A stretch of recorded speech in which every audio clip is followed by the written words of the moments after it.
지금부터 캐나다 데이 세미나를 시작하도록 하겠습니다. 저는 오늘 사회를 맡은 캐나다 대사관 상무과에 근무하고 있는 이현주 상무관입니다. 반갑습니다.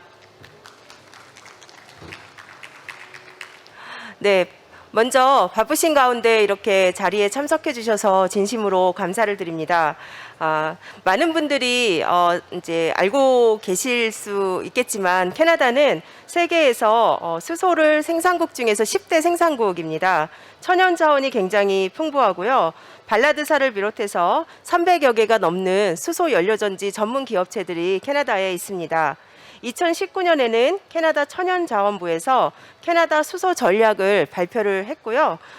이제 올해 지금 H2Meet 행사에서 캐나다는 주빈국으로 지금 참가를 하고 있습니다. 그래서 10A 홀 C01 그래서 들어오시자마자 입구에 저희 캐나다 국가관이 있습니다. 이 국가관에는 알버타와 브리티시 주정부에서 대표적인 수소 연료전지 전문 기업과 기관들이 함께 참가해서 한국의 기업체분들을 만나고 있습니다. 지금 저희 국가관에 참여하고 있는 기업체를 말씀을 드리면 발라드 파워 시스템즈하고 알버타 인더스트리얼 헐랜드 어소시에이션, 에드먼튼 글로벌, 인터텍, 파워텍 랩스, 커트로젠, 그 다음에 테스트넷, 그리고 이 회사들과 같이 해서 캐나다 수소연료전지 협회인 CHFCA 담당자께서 저희 국가관에 같이 계십니다. 그래서 세미나가 끝나고 캐나다 기업체들과 만나고 싶어 하시는 분이 계시면 저희 국가관을 오시면 되겠습니다. 알버타 인더스트리얼 헐랜드 어소시에이션 디렉터이신 크리스 말레이니 씨께서 나오셔서 알버타주의 블루수소 생산 능력에 대해서 발표를 해드리도록 하겠습니다. 박수로 한번 맞아주시면 감사드리겠습니다. 크리스?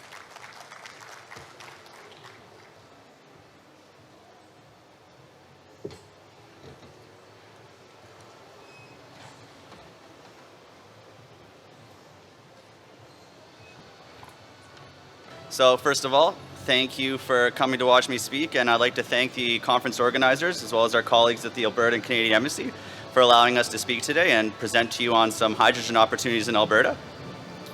So I'm going to focus my presentation around the production side of hydrogen in Alberta, which typically revolves around blue hydrogen. And then my colleagues Brent and Brendan will be talking about the downstream applications as well as some export opportunities.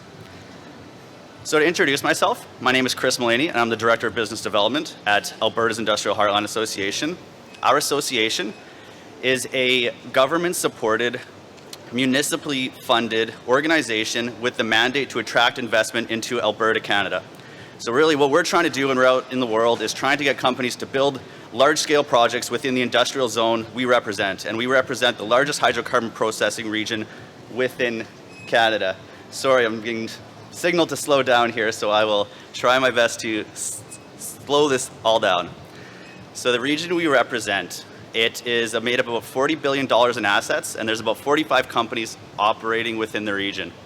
We've existed for 24 years, and we exist to help companies from all parts of the world understand if the next capital project makes sense within our region. And it's worth noting that when we are out in the world working with companies, we're not looking for finder's fees or project development fees. We are here to work with you and companies because it benefits our municipal partners through taxation and economic growth within our region.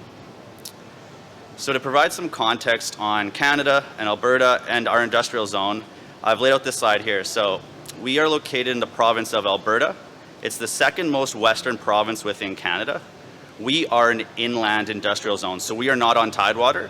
As Minister Nally mentioned, we've got projects off our west coast, including LNG Canada, but we represent an industrial cluster which sits within the province of Alberta, which is about 1,400 kilometers from the coast. We are located next to a large city, Edmonton, the city of Edmonton, which is the provincial capital, and we represent an industrial area that's excessively large. It's about 582 square kilometers.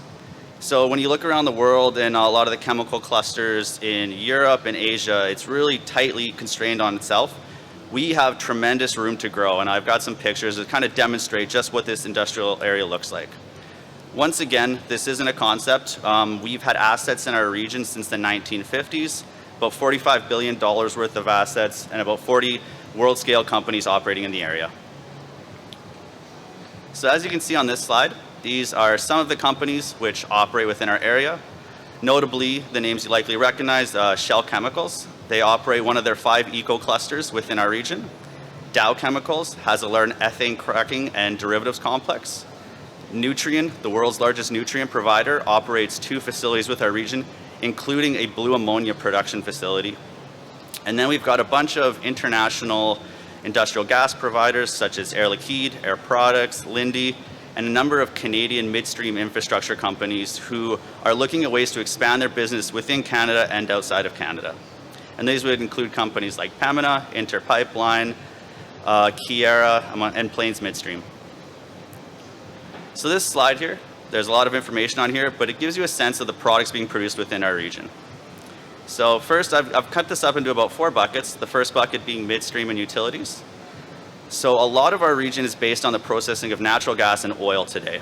So we've got significant natural gas processing and natural gas liquids infrastructure, making methane, ethane, propane, butane, and condensate available for further processing within our region. We've got significant salt cavern storage within our region. So this is somewhat unique in North America. It's basically within Alberta and Texas, you have the ability to store hydrocarbons and being tested out to store hydrogen underground in salt caverns. And this saves a significant capital savings because you don't have to build those above ground vessels. We've got integrated natural gas and utility infrastructure systems. And we've got 2 operating world-scale CCUS systems, which I'll touch on later. On the downstream gas and natural gas liquids, we've got significant ethane, methane, and propane processing within our region. So as I mentioned, Dow has got a large ethane cracking complex and will hopefully be home to the world's first carbon neutral cracking complex. We've got Nutrien producing ammonia, ammonium sulfate, and urea. And this is the site where it's carbon captured enabled, and they are producing hydrogen and ammonia, which they don't refer to as blue, but it'd be low carbon, carbon captured enabled production. And then we've also got some other more niche chemicals like isooctane, styrene monomers, and a few others. We are also, though, in Canada, the largest hydrogen production and consumption center. And really the reason for this is we've got 4 world-scale refineries existing in our area. They are upgraders and refineries which process crude oil into refined fuels, and they are a large sink for hydrogen demand. And because of that demand, we've got Air Products operating a number of hydrogen production assets in our region. And they've made announcements to incorporate blue hydrogen into that mix. And then beyond that, we've got a few other interesting assets, including nickel and cobalt refining and further downstream metals materials. So as I mentioned, here's to talk about the hydrogen opportunities we see it. And as I mentioned before, we view this through the blue hydrogen lens. We think there's opportunities around green hydrogen, incorporating renewables, but really one of the big advantages for us in Alberta is our access to low-cost natural gas. So really, and what I want you all to take away from this presentation is kind of 3 major points. We believe we are globally competitive, and what we mean by that is we are economically competitive. These are projects that stand on their feet with strong economics. We're government supported. We have social license to develop projects in our region, which is somewhat rare in the world, and we've got all 3 levels of government in Canada supporting projects in our area. And we're scaled for growth. We both have the room to grow, the physical space, but we also believe our asset mix positions us well for a sustainable future. And why I like to show this slide, you can see in the background there, this is a snapshot of the industrial area we call Alberta's industrial heartland. And this represents about 1/100th of the industrial land. And you see about 4 major facilities here, but there's tremendous room to grow on flat land that's being used for agricultural purposes right now. So before talking about the hydrogen opportunity, I need to provide some context around the natural gas situation in Western Canada. So a lot of people don't think about Canada as an energy provider, but we are the 6th largest producer of natural gas in the world. As Minister Nally mentioned, we've got tremendous reserves. We've got over 1,100 TCF of proven reserves at competitive prices. I believe that's below $4 a US per MMBTU, which means about 200 years of supply at current demand levels. So it's essentially infinite, even at low costs. And this is being developed right now.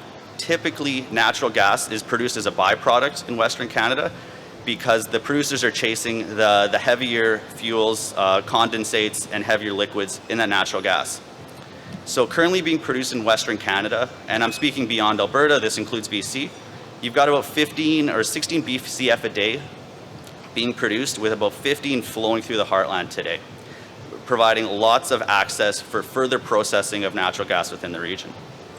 The problem in Canada is we don't have a large population base. We're talking about 36 million people in one of the largest countries in the world, so we have more gas production than we could ever use. So the majority of our gas is exported into markets, primarily the United States. And this is leading to further exploration on how to get this natural gas through a variety of forms into Asian markets and other global markets. But because we are net long natural gas in Alberta, we are a price taker, which means we have some of the most discounted natural gas in the world. So this slide here, there's two lines, and the black line is Henry Hub pricing, so that's the large US indicator for natural gas pricing. And the red line is what we call AECO, which is the Alberta price for natural gas. So I pulled this data going back to 2005, and what you can see, with the exception of one short period, our gas is always at a disadvantage to Henry Hub. And that's positive for consumers, whether you're producing hydrogen or other chemicals and fuels.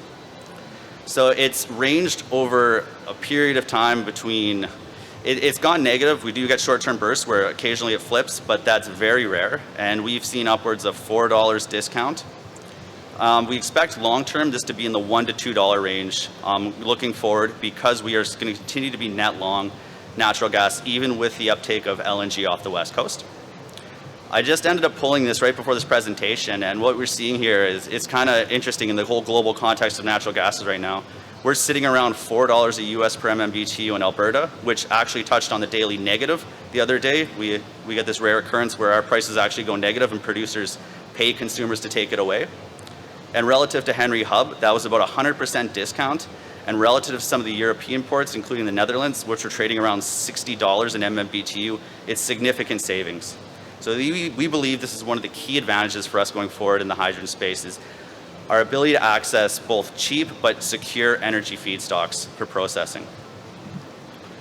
So in addition to the natural gas I mentioned, we've got two operating CCUS systems. So walking around the conference, there's a lot of interesting projects being contemplated around the world for CCUS, whether it's utilization or sequestration. We have two of them operating in our region right now. What this means is if you built an asset, a hydrogen production unit tomorrow, you could plug into these systems and be sequestering CO2 tomorrow. And within the global context, that's significant what we have available.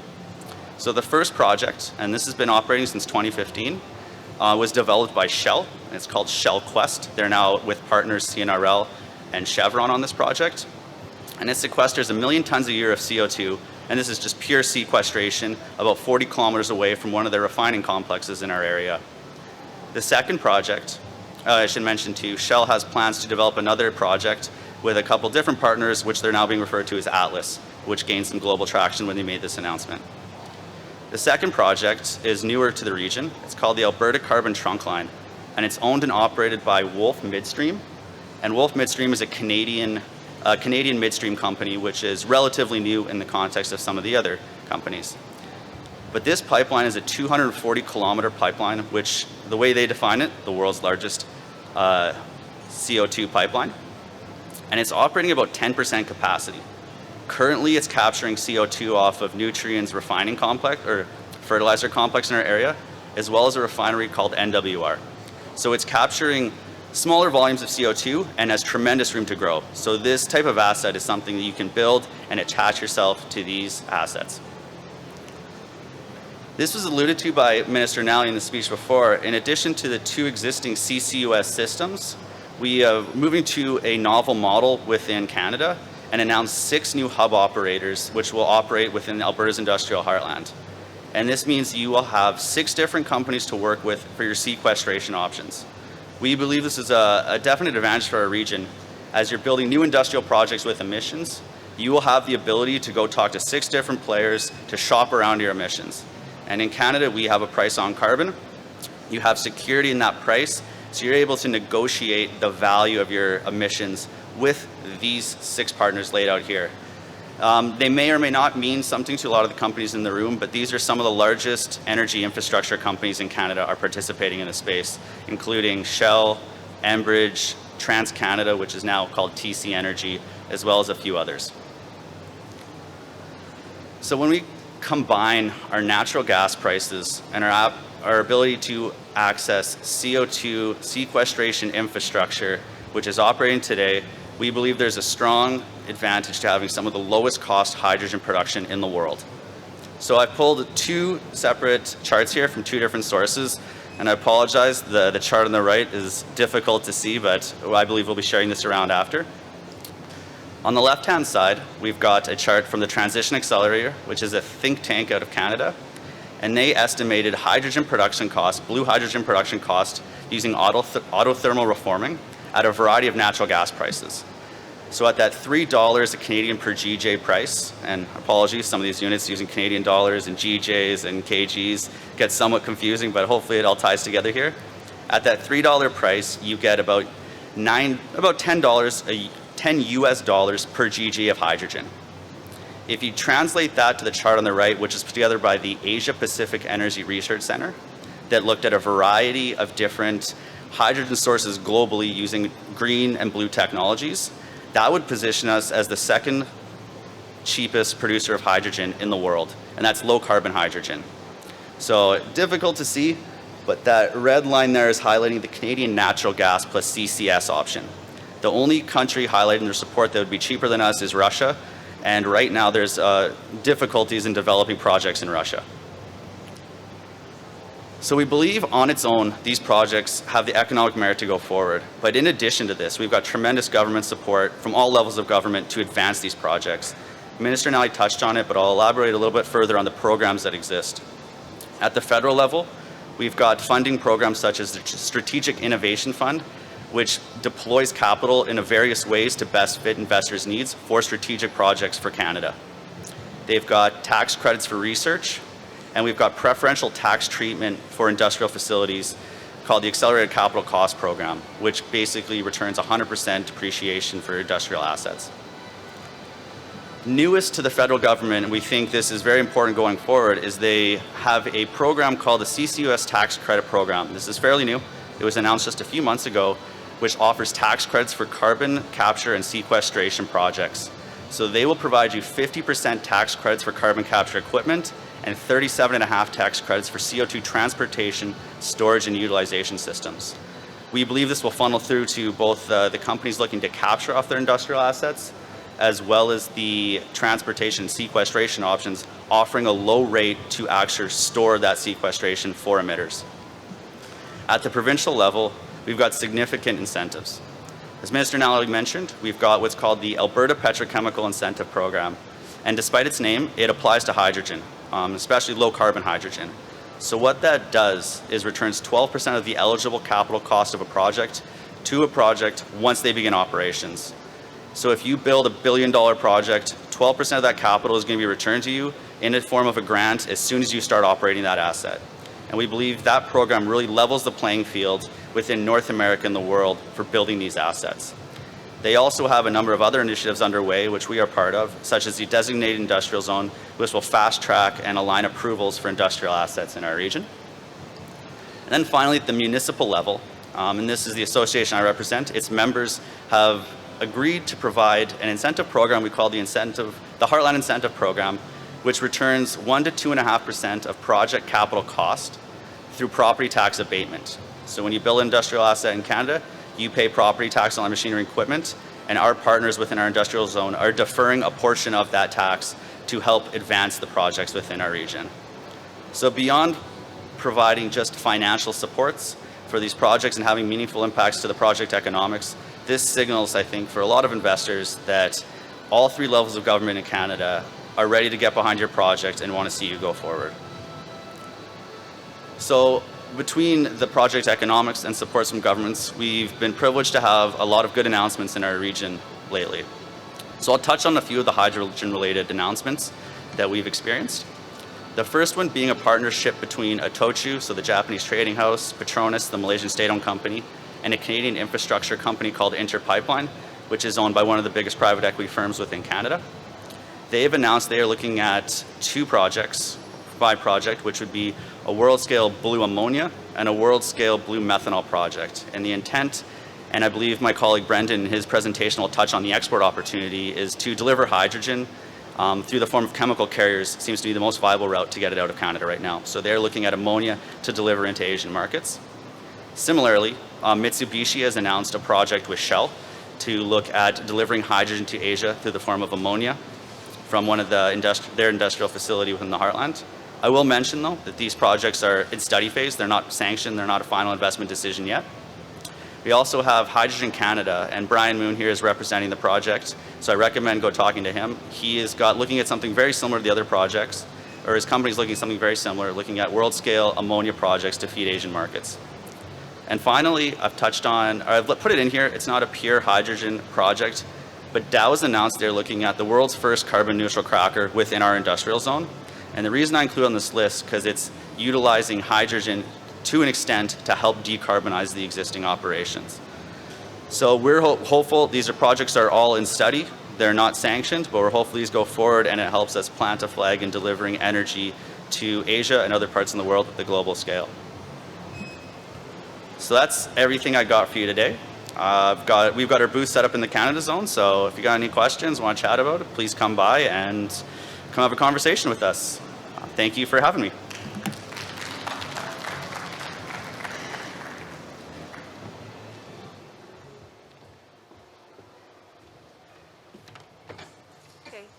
Thank you, Chris, for your presentation. 알버타주에 대한 이제 수소나 CCUS 프로젝트나 이런 것들이 굉장히 활발하게 이제 진행이 되고 있는데요. 프레젠테이션 끝나고 좀 더 구체적으로 내용에 대해서 알고 싶다 그러시면은 저희 크리스 씨가 저희 그 캐나다 그 국가간 부스에 참가하고 계시거든요. 끝나고 나서도 미팅을 어레인지 해드릴 수 있겠습니다. 네, 다음은 허브 기반의 접근 방식을 통한 에드먼튼 지역의 수소 가치 사슬 구축에 대한 프레젠테이션을 브렌트 레이크만 디렉터십니다. 에드먼튼 글로벌의 디렉터이신 브렌트 레이크만 씨께서 나오셔서 프레젠테이션을 해드리겠습니다. 큰 박수 부탁드리겠습니다.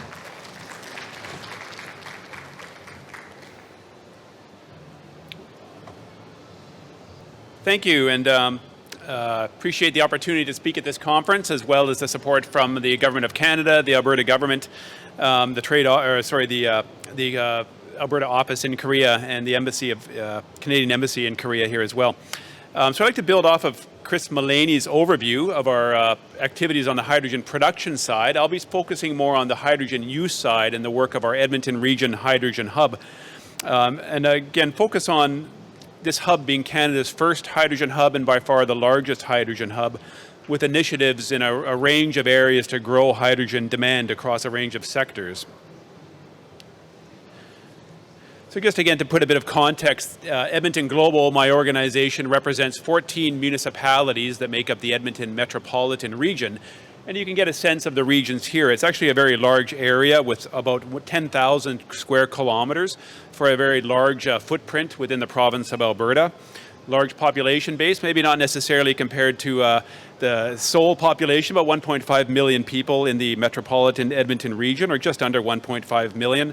And we're the 5th largest population in Canada as a metropolitan region, and very diverse interests along the hydrogen value chain. As you can see from this slide, may be difficult to see all of the icons there, but you'll see hydrogen applications from production, whether it be blue hydrogen, as mentioned by Chris Malayney, other forms of hydrogen production, R&D infrastructure, as well as hydrogen use across sectors, whether it's in the aviation sector, the trucking sector, the rail sector as well, and now some of the infrastructure to connect hydrogen production to hydrogen use, like refueling stations.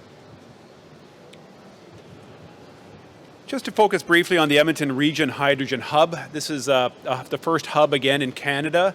It was set up about 1.5 years ago, but again, the first hydrogen hub, and really a strong partnership amongst Canadian governments at the federal level, the provincial level, so the Government of Alberta, the Government of Canada, and all of our regional municipal partners led through 5 mayors from our municipalities that are part of the Edmonton metropolitan region, really starting from the industrial Heartland, the organization that Chris represents, and the municipalities that make up Alberta's industrial heartland. What's also notable, though, is we have 2 Indigenous First Nation communities as part of our hydrogen hub, providing leadership through their chiefs participating, the Enoch Cree First Nation and Alexander First Nation that are within the Edmonton region.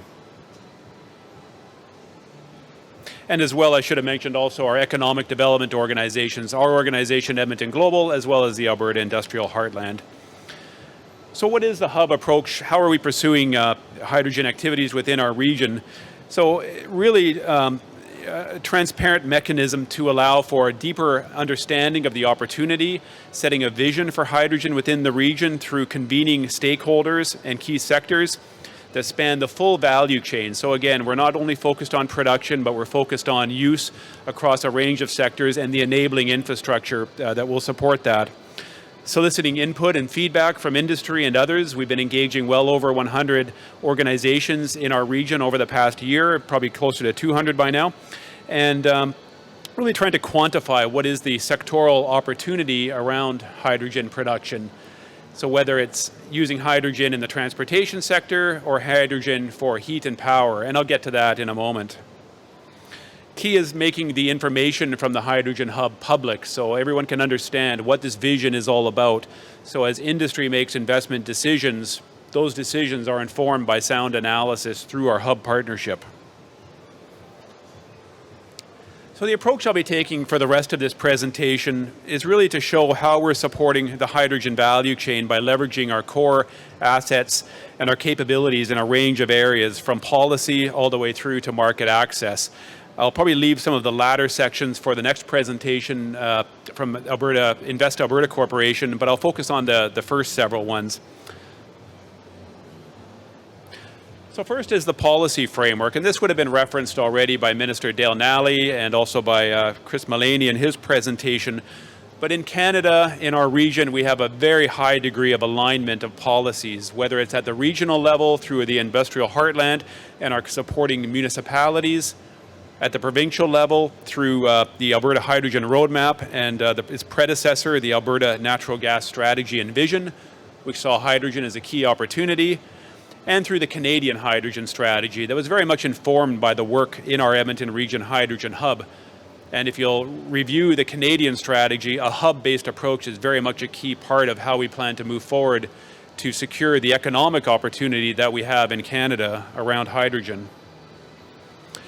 And again, these strategies, whether it's at the regional level, the provincial level, or the federal level, all support key themes around, let's focus on carbon intensity of hydrogen production rather than the colors of hydrogen, because we know in our region, as was referenced, we can produce hydrogen with a very low carbon intensity, even as far as a net zero carbon intensity with one of our projects like the Air Products Net Zero facility announced last year.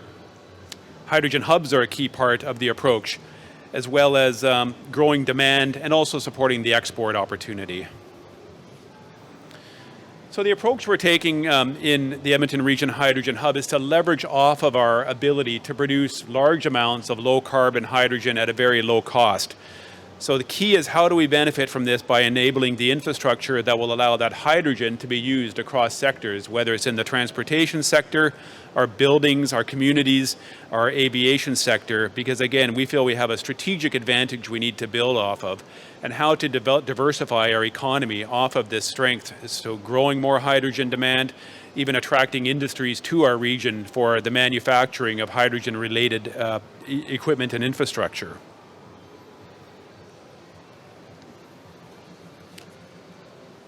So in our region, we often talk about our hydrogen hub and what we know as the base case. The base case is really the vision for how we plan to grow hydrogen demand across key sectors of our economy. And you won't necessarily know the specific region we're focused on, but within Edmonton, we have mapped out where are the locations of our trucking fleets, where are the buildings that could be, where hydrogen could make some sense longer term. Where do we see blending projects? Where is our airport and how will it be making use of hydrogen? And I'll speak to those pilot projects, but you can start to see within the region there's some clusters where we can start to connect hydrogen use with hydrogen supply, and again provide a very low cost opportunity for growing out this hydrogen use in those range of sectors. And it only takes, in some cases, just a small amount of pipeline infrastructure to connect hydrogen production to the hydrogen consumers. and that's a clear focus for our hydrogen hub. So further on the hydrogen base case for the Edmonton region, this chart really shows the projection just up to 2025 and 2032. Our projections go all the way out to 2050, but we want to really start to accelerate hydrogen use in the next several years. So looking at what's the number of trucks, the Class 8 heavy-duty trucks in our region that go up and down our highways to other major centers like Calgary, Alberta, we know there's 20,000 trucks in total, and we know that hydrogen fuel will be very economic compared to diesel fuel, certainly by 2032, if not earlier. So how do we accelerate the entry of those vehicles into our market, whether it's hydrogen fuel cell trucks or perhaps in an earlier stage dual fuel trucks that is a lower cost for our trucking sector to get experience using hydrogen, but not have to worry about the lack of some of the refueling infrastructure that would cause some concerns. But also, what's the number of fueling stations? We see over 60 fueling stations in our region established by 2032, and those first fueling stations being established over the next year or two. Pipelines, again, to connect hydrogen demand to hydrogen production to hydrogen use, combined heat and power sites, over 40 sites by 2032, and a much larger number longer term. And you can see, again, the overall demand as well. The charts on the right show initially the focus will be on the green wedge, which is our transportation, again focused on hydrogen, the Class 8 long-haul trucking sector. But over the longer term, those buildings, heat and power opportunities become a much larger part of the equation. And there are pilot projects already in Alberta to use hydrogen to blend it into the residential natural gas distribution system to again accelerate demand for hydrogen. So I'd like to now turn to some of the pilot projects. There's a lot of information here. I won't go through all of it, but you'll get a sense of the focus areas. Again, largely starting in our transportation sector. So the first section is on a truck demonstration roadshow. Just earlier this year, we started some work on that roadshow with key OEMs like Nikola trucks, the Hyzon hydrogen fuel cell trucks, and getting those into the hands of our truck operators to get more experience with that technology, as well as a dual fuel truck from Vancouver-based Hydra Technology. So our Motor Transport Association, our key industry association for the trucking sector, is leading this work with support from the Canadian government and other stakeholders. So we really want to, again, accelerate the entry of hydrogen trucks into our region, but we need to have more familiarity and reduce any barriers and roadblocks to hydrogen use within the trucking sector. A second major initiative is known as the Alberta Zero Emission Truck Electrification Collaboration, or AZATEC pilot project. And that's where, again, through our Trucking Transportation Association, we'll be building 2 hydrogen fuel cell electric trucks that are equipped for our conditions in Alberta. Again, northern climate, cold weather operating conditions, very heavy loads that they have to carry. So again, really trying to inform what type of system do we need in this region longer term to support our trucking sector needs. And the EBID program on the right side is the fueling infrastructure program that will support that, with some of the initial refueling infrastructure being established for our pilot projects through a partnership between Suncor, large Canadian energy company, the largest Canadian energy company, and H-Tech, again with strong Canadian roots on infrastructure for fueling. But we have other pilot projects within the region as well. Municipal bus fleets. In the next 2 or 3 weeks, we'll be launching 2 hydrogen fuel cell buses in the city of Edmonton and the county of Strathcona to again get more familiarity with hydrogen fuel cell buses. It appears that these offer significant advantages over battery electric buses, again in our northern conditions where high heating requirements for these buses. So these are very important first steps, but we know there will be a much larger acquisition of hydrogen fuel cell buses in our region over the coming years. Also interesting, the first use of a hydrogen fuel cell for a freight locomotive led by CP Rail, a Calgary-based rail company, and beginning to pilot, again, hydrogen fuel cell locomotives in both Calgary and in Edmonton, and of course refueling infrastructure for those locomotives. So we're very excited to see that pilot also in our region. And finally, I also mentioned the blending project, where we're blending up to 5% hydrogen into the natural gas distribution system within the city of Fort Saskatchewan, one of our regional partners within the metropolitan Edmonton region. We know we can do much more than 5%, but we do want to begin this process and inform policy and regulatory processes that the Alberta government is developing around the treatment of hydrogen within the natural gas utility system. So again, seeing our initiatives across a range of sectors, and I do want to highlight really some world-leading projects as well within our aviation sector, led by the Edmonton International Airport. At our first Canadian Hydrogen Convention in April, the airport announced 11 key initiatives, many world-leading initiatives, and some subsequently as well for using hydrogen within aviation sector environment. And that's because our airport is a net zero airport with a commitment to be net zero by the year 2040, and that's really playing a major role in the shift over to hydrogen within their operations. Just some examples of the initiatives, and you'll see the logos on the right of the types of companies that are working in our region, both large multinational corporations as well as local technology startups as well. So again, looking at hydrogen buses within the airport, a Quebec-based company called Latenda that will be introducing their hydrogen. They'll be their first hydrogen fuel cell buses into that airport environment in Edmonton. Also looking at hydrogen fuel cell vehicles provided by Toyota, the Mirai, for different applications both in taxi fleets and car rental fleets.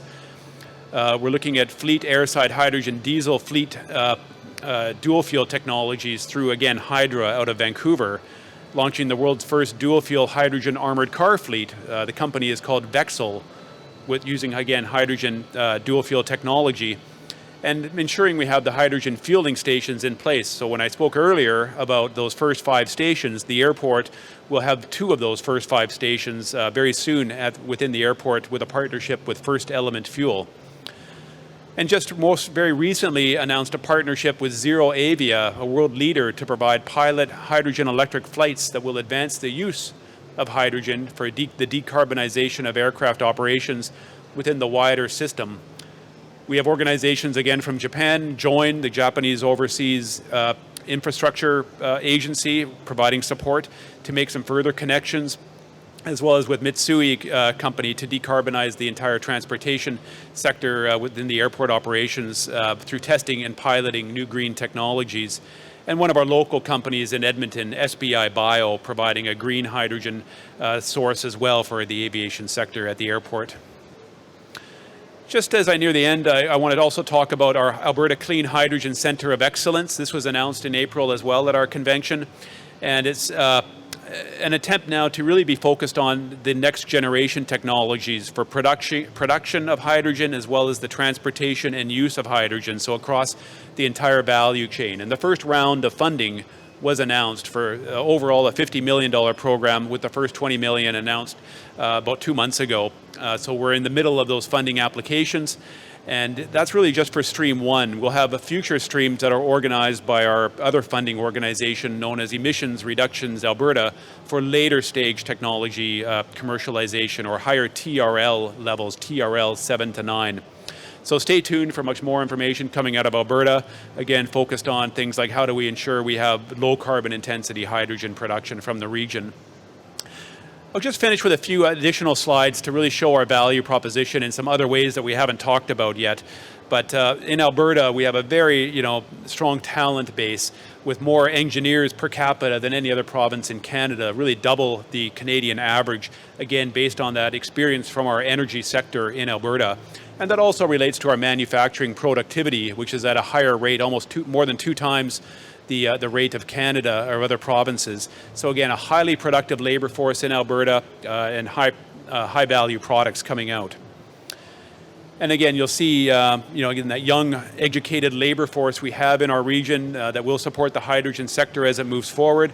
Again, productivity rate highest in Canada, and a very high STEM workforce, and a very high number of students in our region.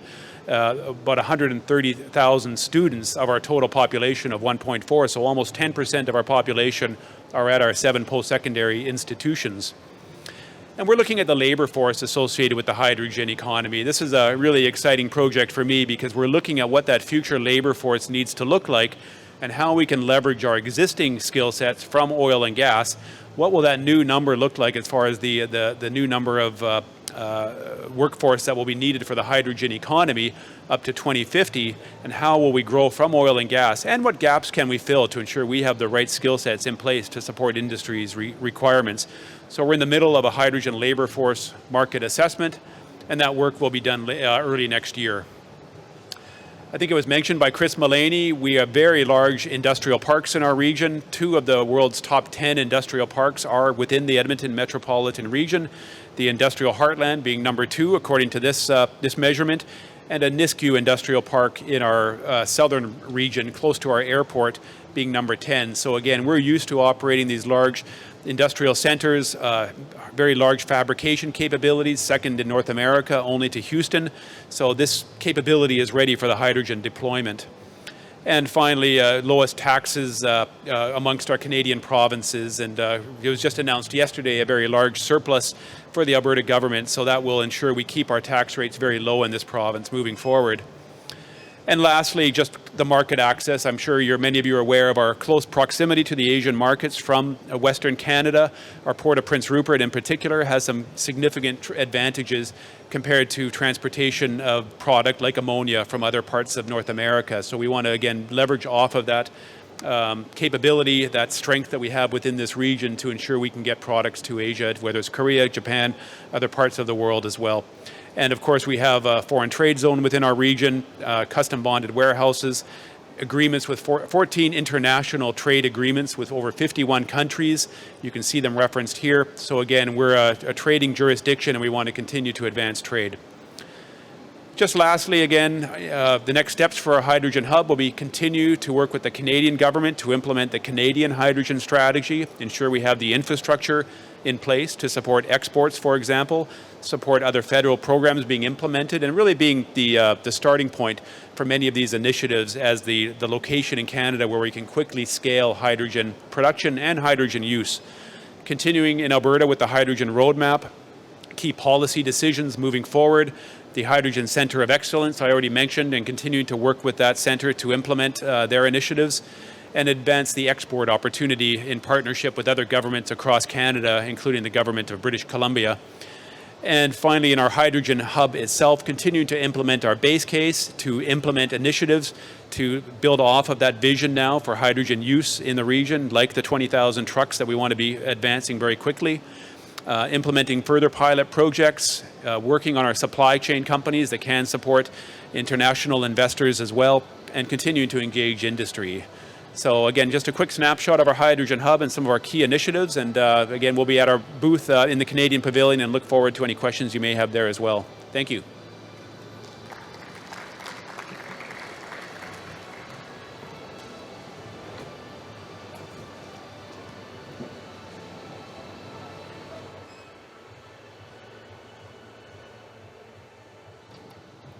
저기 두 번의 프레젠테이션을 들으시고 질문이 혹시 있으실까요? 간단하게 Q&A 세션을 그럴까요? 네. 알겠습니다. 그러면 질문이 있으시면은 저희 그 캐나다 국가관으로 오셔서 지금 발표하신 브렌트 레이크만 씨를 만나실 수가 있습니다. 다음에는 알버타주의 수소 투자 기회에 대해서 인베스터 알버타의 브랜든 오코넬 디렉터께서 발표를 하시는데, 한국에는 오셨는데 저희가 여기 현장에 오실 수 없는 사정이 좀 생겨가지고 일단 영상으로 발표 자리를 준비했습니다. 브랜든 오코넬 씨의 알버타주 수소 투자의 기회에 대해서 발표를 시작하도록 하겠습니다. Investments for petrochemicals with Invest Alberta, an investment attraction agency out of Alberta, Canada. I was hoping to present to you at the conference this week, but unfortunately, when I arrived in Seoul, I tested positive for COVID, so I'm currently in Seoul at a hotel quarantining. So I can't join you at the conference, but through the power of technology, they've enabled that I can actually make this presentation to you today and discuss some opportunities in investing in Alberta. So here I'm just going to share my screen if that works. So what I want to talk to you about today is investment opportunities in hydrogen. strictly speaking, ammonia out of Alberta for Korea. So it is our understanding that the government of South Korea is looking to source fairly significant amounts of ammonia to support, number one, to satisfy its energy needs, and number two, to help reduce its carbon emissions. We understand that South Korea has been very progressive with its hydrogen economy, and you've developed a lot of the hydrogen mobility applications, a lot of cars deployed. I think you're one of the most progressive nations in the world in terms of cars and trucks deployed and fueling stations. And now you're looking at using hydrogen-based fuels like ammonia to reduce your industrial emissions and also to supply energy to your economy. So we believe, we understand that the government of South Korea and a number of companies are looking at sourcing ammonia globally, and we believe that you need to take a good long look at Alberta as a source for cost-effective ammonia. We think we're one of the top sources currently, and we think that we will be for a very long time, given some of the things that are developing in the global markets for energy, and also in various, basically the cost of energy. So when you're looking at sourcing ammonia, you're looking at sourcing it from a major gas basin. So we believe we're competing with some of the major gas basins in the world. Alberta is the fourth largest producer in the world, and I believe we could be larger. It's just part of the challenge is just where we are and our access to market. But basically, when you're looking at ammonia, you're looking at areas like the Middle East, Saudi Arabia, or the United Arab Emirates, Australia, the U.S. Gulf Coast, and/or Alberta. Most of those jurisdictions they can put facilities at tidewater. Alberta, unfortunately, doesn't have access to tidewater, but we believe we can compete with the other major jurisdictions on the world. So when you're looking at evaluating sources for ammonia, we believe there's three main factors that should be looked into in the economics. The first one is the cost to produce ammonia, and here we're talking about either gray or blue ammonia, which is based with natural gas. So then we believe you're looking at basically the long-term supply and cost of natural gas in the various basins. The second factor that needs to be considered is the cost to ship. Various jurisdictions. This is mostly proximity. Any ammonia that's going to be sourced by South Korea is going to come by ship. So you've got to look at sources that can provide it and get it waterborne. And their ports are close enough to Korea to make it realistic. Because really you're consuming energy to move energy. So we believe you have to minimize the amount of energy consumed in bringing that energy to South Korea. So the third factor then is the total delivered cost. And this is where this being located at tidewater comes in, and there's some factors that we think you need to consider when you have to look at it more holistically for the cost to deliver ammonia from the original source all the way through to ports in South Korea. So what we're seeing is everyone is seeing this right now. Everyone's aware of it. Is the strain on the global energy markets. So we're all seeing these prices, these high prices. Looking at it, natural LNG prices, spot prices in Holland, the TTF, the CME is roughly the CME forward pricing is around $100 per MMBTU. We've all heard stories about what they're paying for natural gas in Europe, and we also know that situation is not going to get resolved in the near term. They're going to be looking at extreme prices in the near term, but in the medium term, they'll moderate. But we still don't believe they'll go back to historic prices. The second thing we notice is that most of the major gas basins are tied to LNG. The Middle East, their major LNG exporters, Australia, the U.S. Gulf Coast. And as a result, their pricing is tied to LNG pricing. The fact is, in Australia, they export close to 70% of their gas. So their domestic markets are directly tied to the international markets. So as LNG prices increase globally, domestic prices in Australia go up too. And what we're seeing here is a chart of the major markers in Australia. It's not really a liquid market, but you can see that on the far side, recent prices are trending over $10 per GJ. So, the fact is that gas is getting expensive in the major basins because they're tied to LNG, and they're going to be exposed to high LNG prices for the medium to long term. I don't think, again, the prices aren't going down. So this is something you need to look at. So the second piece is buyers are also exposed to shipping costs. Anyone that wants to import ammonia into Korea has to look at the cost to ship it. It's all going to be waterborne. You can use large ships, but you're still talking days travel.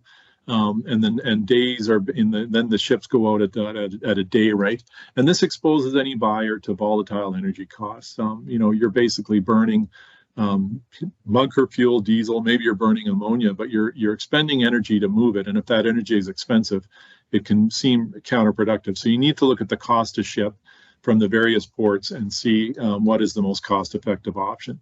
So with that, we come to what we're looking at is the number of days travel, which is basically what you're paying. When you're moving it on ships, you're paying for the number of days that the ship is waterborne. So when we look at the various jurisdictions, we can see that in Alberta, we will be moving our ammonia through the port of Prince Rupert. Prince Rupert is the closest port to Korea in North America. It's a very effective shipping channel. And we're basically as close as Australia. We're within a day or a half a day of days travel with Australia. So we're as close as any other port, any major gas port to Korea. When you're looking at the U.S. Gulf Coast, it's more than double, and you've also got exposure to shipping costs going through the Panama Canal. So it's more than just days travel. It's also other various shipping costs. There's a fee to move through the Panama Canal, and it's material. And same thing when you're looking at the Middle East, you're probably 50% longer than either Prince Rupert or Australia. So as energy costs continue to stay high, your shipping costs are going to be under extreme pressure just due to the length of distance from the port to Korea. So the next thing we're going to look at is of the major basins, as we kind of looked at before. Alberta gas typically trades at a discount to the U.S. Gulf Coast. We're a major producer, we are a major basin, but the fact is we're not directly tied to global markets.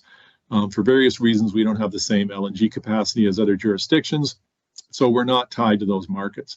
Alberta gas typically trades at a discount to U.S. Gulf Coast pricing, and strictly speaking, it's not a transportation discount, it's a market discount. We don't have direct access to U.S. Gulf Coast pricing. Our gas goes to the West Coast, or it goes into more of the U.S. Midwest. And the fact is, our infrastructure doesn't really, when gas comes on, it creates bottlenecks. So we believe, our gas will trade at a sustainable discount to the U.S. Gulf Coast pricing for the foreseeable future. What this chart is, when you're looking at it, it's actually the cost of energy. It's the cost of the gas per unit of energy. So they're not apples to apples here. The gray is the U.S. Gulf Coast Henry Hub, and it's U.S. dollars per MMBTU. And the blue is AECO, which is the marker in Alberta, and it's Canadian dollars per GJ. So you're not looking at a direct comparison.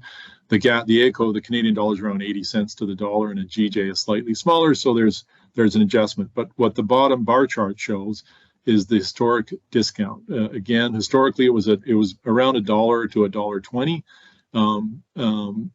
Again, it's transportation plus, and then the second. But what we've seen in the last 6 to 8 months, when gas prices have got extreme, is the differential has increased to between. Well, currently it's around $6 or $7. But we believe long term it'll be sustainably at $2 to $4, and we think this is a sustainable competitive advantage for gas in Alberta that's not going to change for a very long time.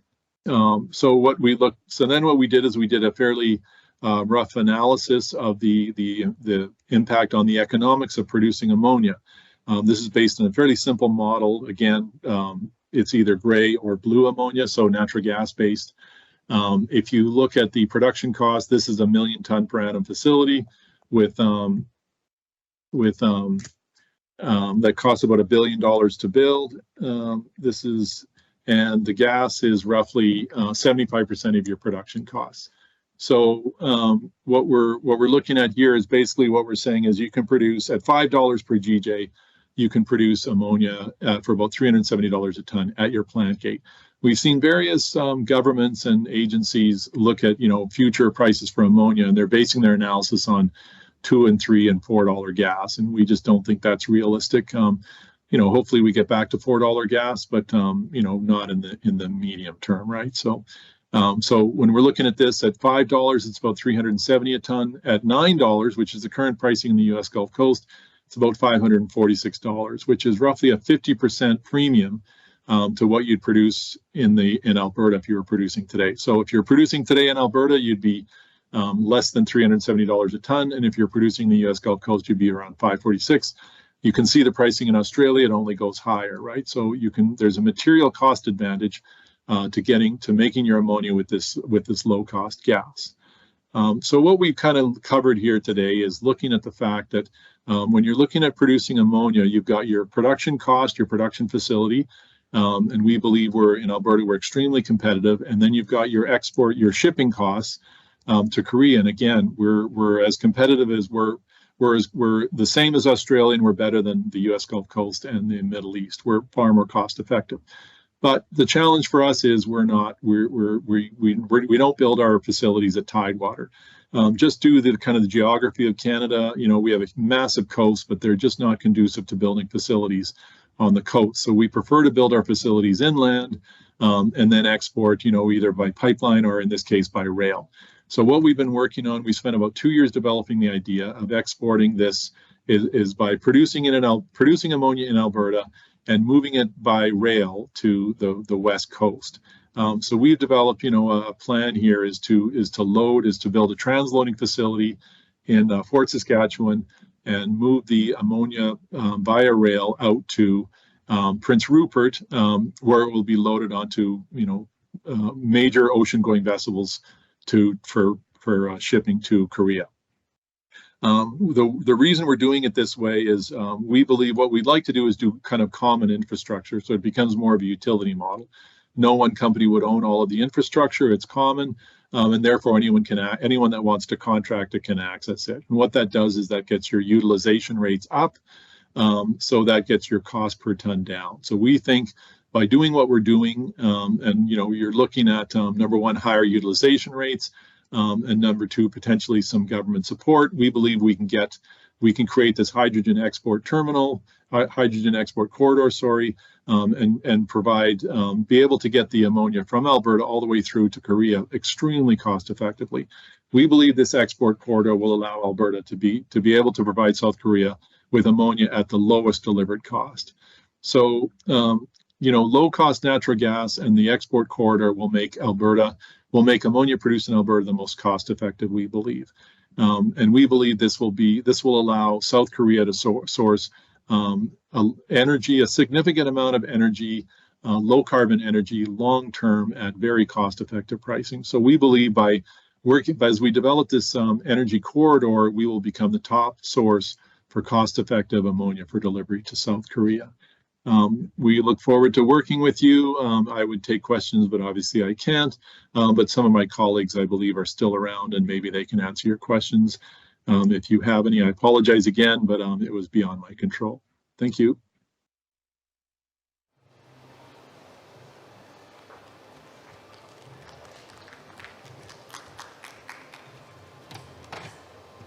네, 감사합니다. 말씀하셨듯이 한국에 도착하셨는데 코로나 진단 테스트 받으셨을 때 지금 양성이 나와가지고 호텔에 계세요. 그래도 급하게 이렇게 영상을 촬영해서 이제 보내주셨어요. 그래서 관심이 있으신 지금 이제 프레젠테이션 관련해가지고 혹시 질문 사항이 있으실까요?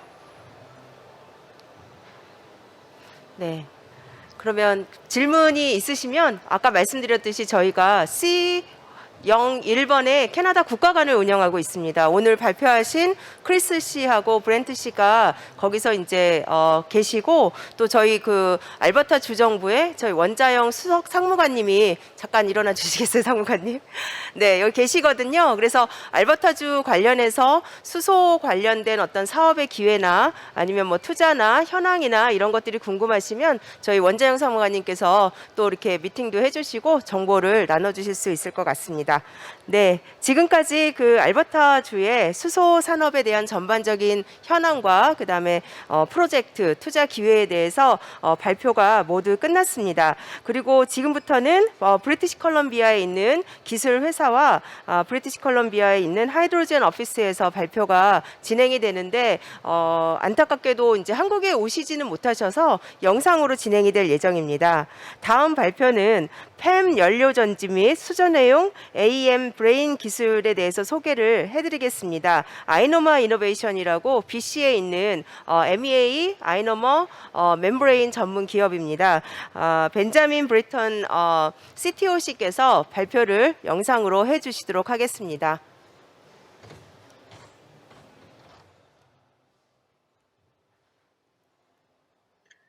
Hello, my name is Ben Britton, one of the founders and Chief Strategy Officer of Ionomr Innovations. Ionomr is bringing advanced ion exchange materials to market that are fluorine-free and ready to increase the durability and performance of hydrogen systems around the world. We are a team of 45 employees based in Vancouver, Canada, and Rochester, New York, United States, and we're focused on alkaline anion exchange membrane electrolysis for hydrogen production that is cost-effective and scalable. We're focused on PEM materials for PEM fuel cells that are completely eliminating of fluorinated materials, and both sets of materials for CO2 capture focusing on anion exchange materials. We are polymer experts supported by more than a decade of development before commercialization. And we have true breakthroughs on both sides to make fully hydrocarbon systems more durable and high performing than incumbent material sets. We've been recognized around the world again for both material sets, including the Shell Game Changer Accelerator for alkaline anion exchange materials, really showcasing how they can have an incredible value proposition for the production of hydrogen, and the F-Cell Products and Markets Award for bringing a breakthrough hydrocarbon material for fuel cell vehicles. Ion exchange materials sit at the very heart of electrochemical applications. In the top right, you have a fuel cell which transports positive ions through the membrane while blocking gases and electrons from passing through, really making the system work. And these materials are what determine the efficiency, performance, and durability of systems. On the bottom right, you have an alkaline anion exchange membrane electrolyzer. It's exactly the same principle, but instead of transporting acid protons, the positive ions, it transports hydroxide, which is pure caustic.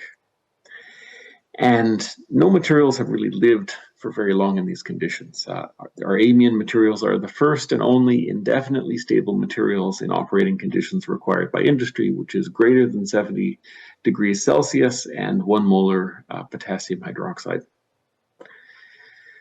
Again, we are focused on these three verticals. Our anion exchange materials, because of the unique electrochemistry unlocked in alkaline conditions, with the first materials that are truly stable as a separator for green hydrogen and CO2 capture. This really piggybacks off of traditional alkaline water electrolysis, which required a porous separator between the hydrogen and the oxygen. We really have turned this into a PEM electrolyzer-like technology with the same efficiencies that PEM can achieve, but using all of the de-risked and fully abundant material sets enabled by traditional alkaline. So it truly is the best of both worlds with our amine material sets. And in CO2 capture, this is a way of truly supercharging the abilities of these systems. The chemistries that are required for CO2 to value type systems in acid require precious metals, and there's no way around that. Moving to alkaline chemistry is the only path forward for these systems. And again, for heavy-duty fuel cells in particular, our PEM materials are a true game changer, enabling more efficient use of hydrogen by blocking what's called gas crossover through the membrane and nitrogen crossover through the membrane, but also enabling higher temperatures of operations that have only been dreamed about, that have been targets in North America, in North Asia and in Europe for more than 40 years, and yet never achieved by systems, fully limited by the fluorinated material set that is incumbent to the marketplace. Our materials have an ability to simplify the entire fuel cell operation and reduce the heat exchanger sizes so that you can have incredibly high-powered, larger systems that are completely analogous to internal combustion engines and use the same types of heat exchangers that have already been mass produced for this industry.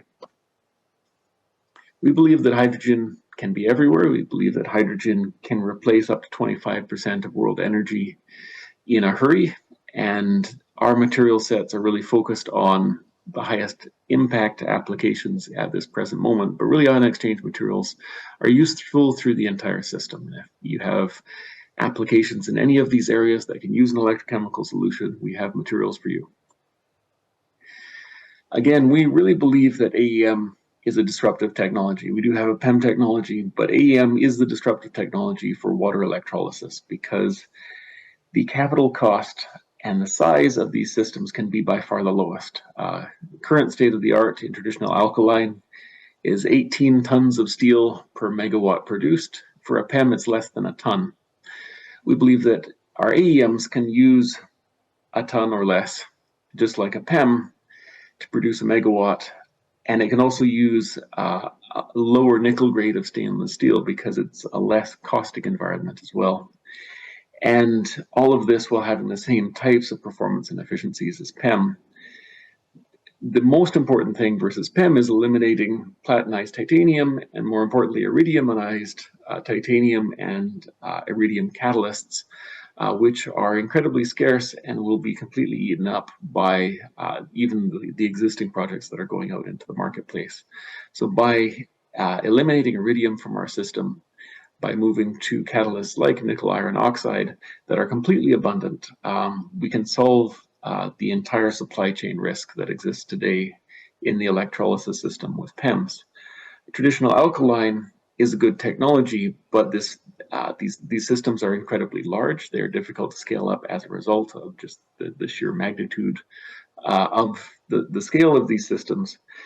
And in addition to the poor grid balancing, using a porous separator to separate hydrogen and oxygen is incredibly challenging and requires advanced pressure control systems and really is not well suited to acting as a grid service. But the real value proposition in electrolysis is acting like a grid service to balance the peaks and valleys of intermittent renewables, especially as we build excess capacity to achieve a base load. All of that excess capacity can be turned into hydrogen today, and energy islands using offshore wind require compact solutions. You can't build a new island and expect to have 40-ton systems that you're installing. So AEM is a perfect solution for these types of energy deployments where the field is moving today.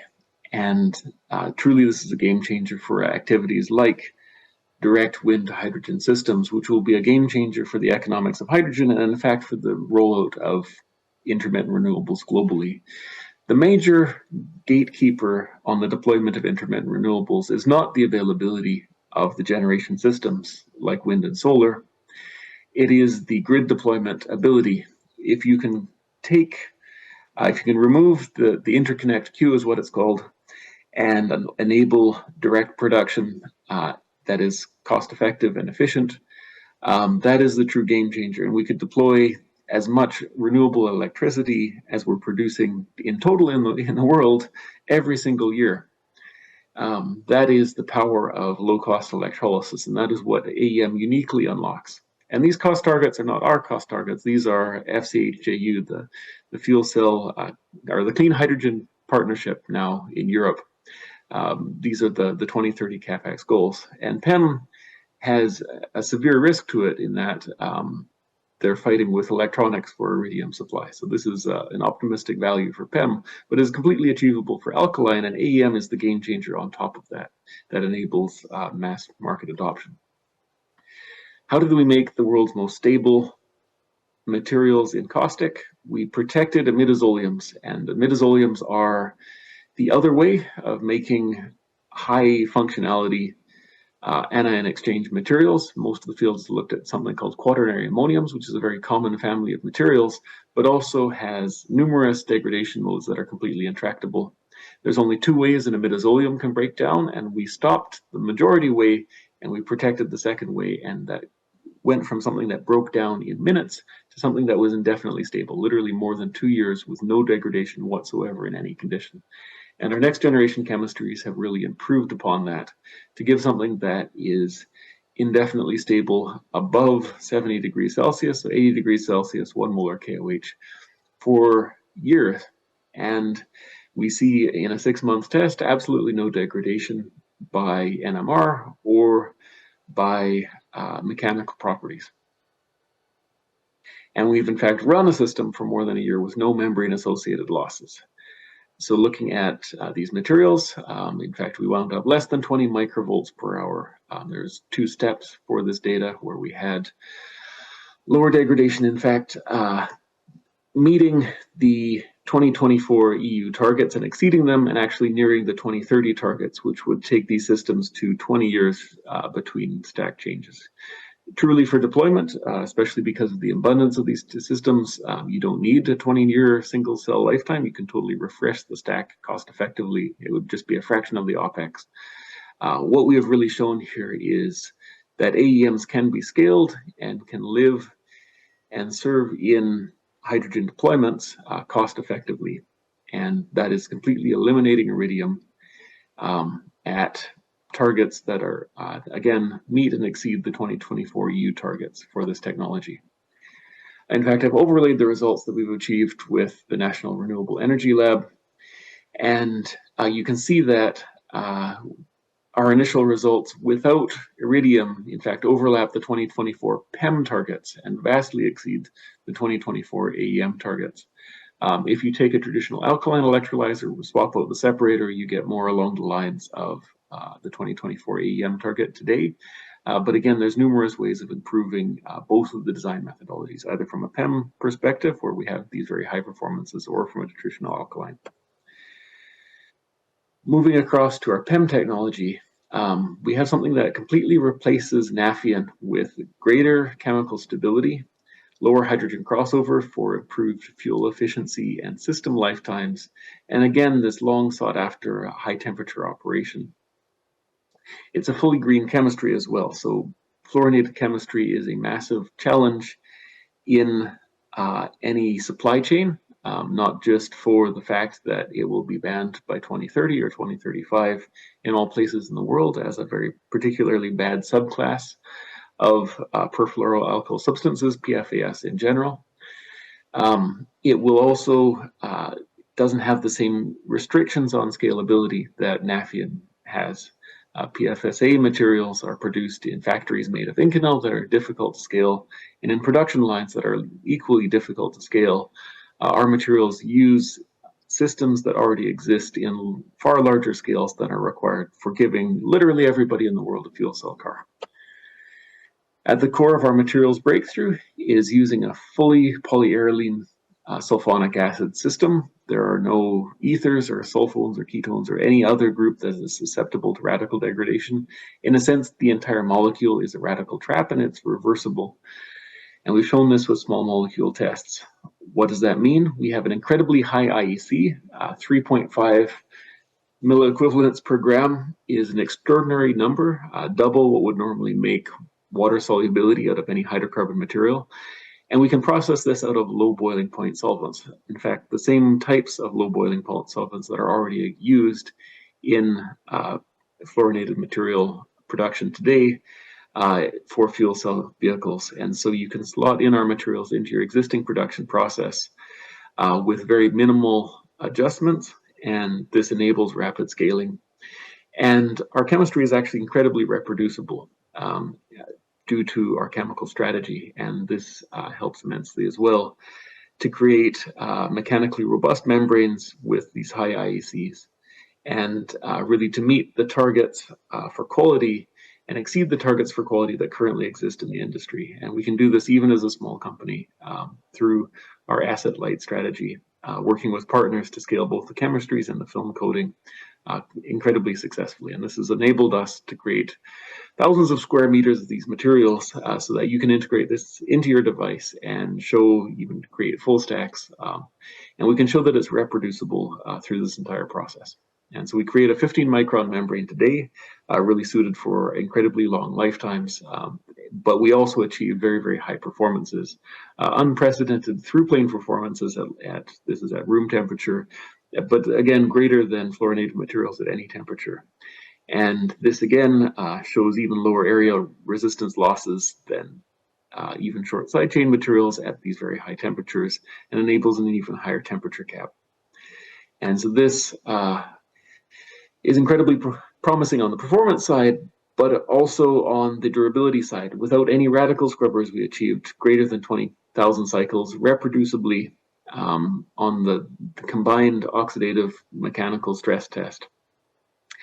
This is the first and only hydrocarbon-based material ever to achieve this under any conditions. It's also the first and only material to achieve this without ceria, and that includes fluorinated materials. Because of the lower crossover, you can see a huge differential in the lifetime of these systems, but also it is the composite that we have engineered, and the fundamental chemistry is incredibly robust under these conditions and performs incredibly well by industry standards. We have a standard set of MEAs that you can put into your system, prove to yourselves that it works very, very well, and continue on. Many of our partners achieve even better of these results using their own electrodes, but this is at least a baseline using a very reproducible and standard electrode composition that you can build upon. And so we believe in having as good a possible reference design. We're always improving on these things, but this enables our partners to get going quickly and, again, prove to yourself that it works at a subscale and ramp as rapidly as possible into full-scale drive cycle type tests, where you will be incredibly impressed at the performance and durability, again, of these materials and the many ways in which you can improve upon these to differentiate your stack for end applications. And again, I want to reiterate that naphthalene and fluorinated materials have a short lifetime.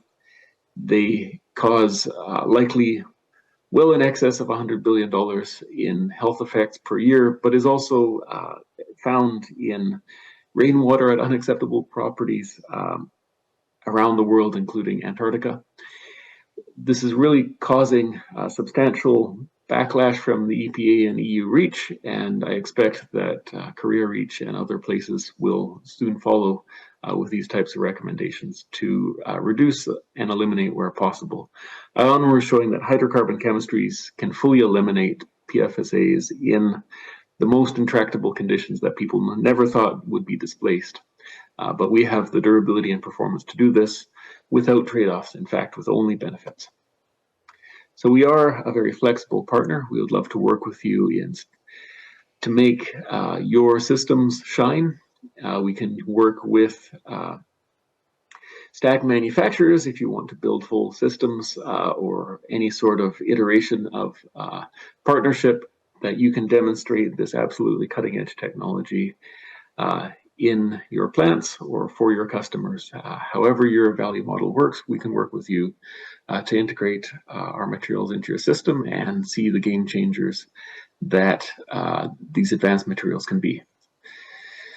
Again, we're rapidly implementing ISO, both the traditional, the environmental and the automotive specifications. We have fully automated inline visual inspection to prove that we have incredibly stable materials and, again, work with you for rapid success. So thank you very much for your time and attention today. I look forward to any questions or commentary from any of the audience, and most appreciated to the organizers for inviting us here today. So thank you very much.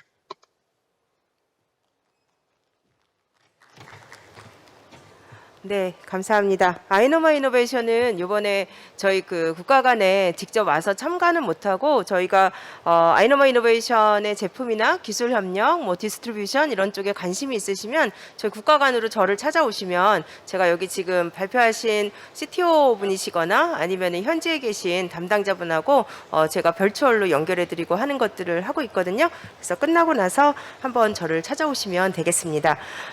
마지막으로 BC 주정부 수소 전략과 주요 프로그램에 대한 소개를 BC 하이드로젠 오피스 앤 에너지 디카보네이션 브랜치의 헤이든 오드 애널리스트께서 영상으로 발표를 해드리겠습니다. 그래서 마지막 영상이니까요. 한번 잘 시청해 주시면 감사드리겠습니다.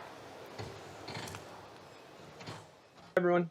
My name is Hayden Ord. I'm a senior policy analyst with the BC Hydrogen Office and the Energy Decarbonization branch at the Ministry of Energy, Mines and Low Carbon Innovation in British Columbia, Canada.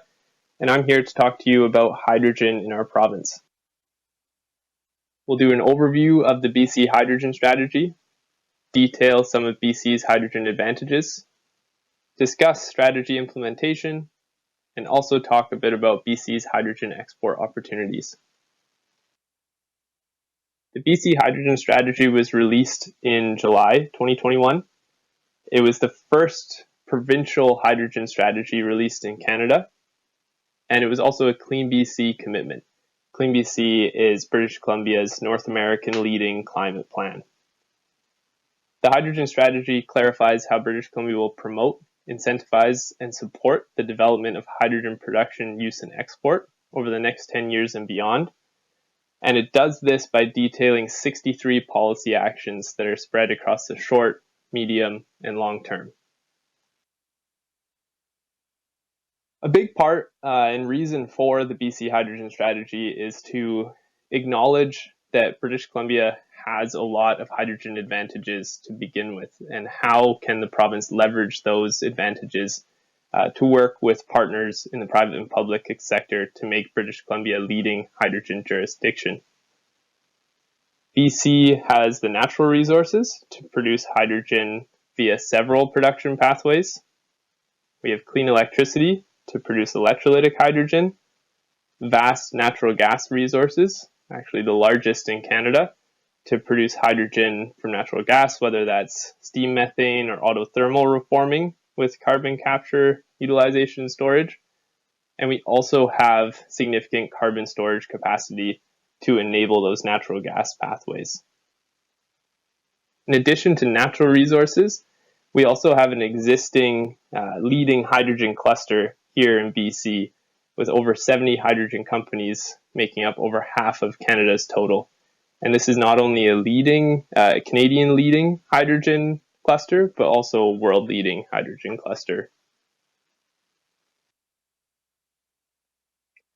In BC, we also have several policies in place that support growing the hydrogen sector here. The British Columbia carbon tax is in line with Canada's federal carbon tax, which means that it will increase to $170 a ton in 2030. We also have a leading low carbon fuel standard, which will provide credits to fuel suppliers that have lower carbon fuel, so things like hydrogen. There's the BC Zero Emission Vehicle mandate for light duty vehicles, which will increase to 100% of new light duty vehicles being required to be zero emission by 2035. There's the Clean BC Clean Industry and Innovation rate, which provides discounted electricity rates to encourage the use of BC clean electricity for the production of clean fuels like hydrogen. There's also the GHG reduction standard, which establishes an emissions cap for natural gas utilities that they'll have to meet by 2030 and incentivizes utilities to look at decarbonization solutions. And that's paired with the greenhouse gas reduction regulation, which allows utilities to reduce emissions by acquiring renewable gases like hydrogen. There's also targets in place, such as targeting an 80% reduction of diesel consumption in remote communities by 2030. And this one's important because there's approximately 50 remote communities in British Columbia that currently rely on diesel to produce their electricity, so hydrogen provides a good opportunity there. We also have quite a few structures in place for project support. The BC Hydrogen Office was established in March 2022, and it was really created as a response to the high demand for hydrogen project development in British Columbia. Many project developers are realizing or already know that BC is a great place to establish their hydrogen projects, whether it's for the natural resources that I listed, or knowing that the policy in place will ensure that project's ESG will be of a high quality. So the office is designed to work with companies to navigate the project development process to help ensure that these projects are successful from concept to completion. That means that when a province comes to British Columbia and is trying to navigate the provincial regulatory framework, that there is a dedicated resource here for that project to go through that system and also to make partnerships and manage the municipal and federal government sides of the project. There's also the BC Centre for Innovation in Clean Energy. And the CICE is an independent nonprofit that enables clean energy breakthroughs in British Columbia. It was founded by public and private partners, British Columbia being one of them. And it's starting with $105 million in funding for projects like hydrogen, like battery, like carbon capture and storage.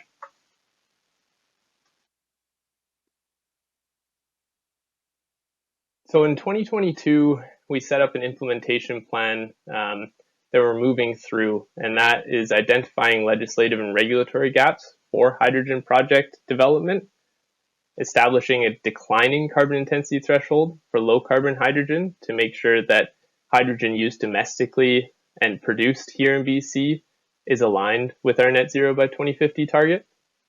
We're developing a carbon dioxide storage atlas for Northeast BC to enable blue hydrogen pathways, so hydrogen from natural gas. And that's part of what I was talking about earlier, where BC does have significant capacity in Northeast BC, and this atlas is designed to modernize the quantification of that storage capacity. British Columbia has also been part of funding a $15 million hydrogen blending study with Enbridge, FortisBC, and Pacific Northern Gas. And that is a study that's going to look at the technical aspects of blending hydrogen into BC's natural gas network, which is important because any large-scale hydrogen project in BC has a good opportunity to partner with utilities to create demand via blending into the natural gas network. Lastly, but very importantly, we're planning and establishing regional hydrogen hubs across BC. So you can see with this map some of the proposed hydrogen hub areas across the province, and hydrogen hubs are essentially the framework of co-locating hydrogen supply and demand to get over the chicken and egg issue of which comes first. So the areas that have been identified either by current characteristics or future potential for good hydrogen hub locations are Metro Vancouver. That's the largest dot kind of in the bottom left of the map there. Northern BC, you can see the green dot a little bit further up north there on the right side. Southern Interior, which is in southeast British Columbia, and then Vancouver Island.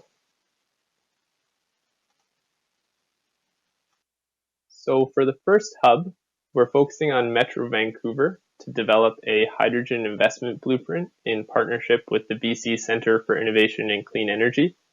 And this will essentially be the first BC hydrogen hub analysis. And it'll include a demand and supply analysis, detailing project sites, as well as the infrastructure required that's either in place or will need to be in place to enable projects across the Metro Vancouver region. So looking into electricity transmission, natural gas lines, ports, rail.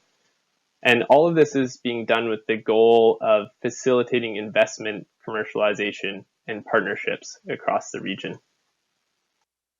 Given BC's location, it is a jurisdiction that has good potential to be a supplier of clean hydrogen to countries that are going to be likely importers, such as South Korea, China, Japan, and into the US's Pacific Northwest.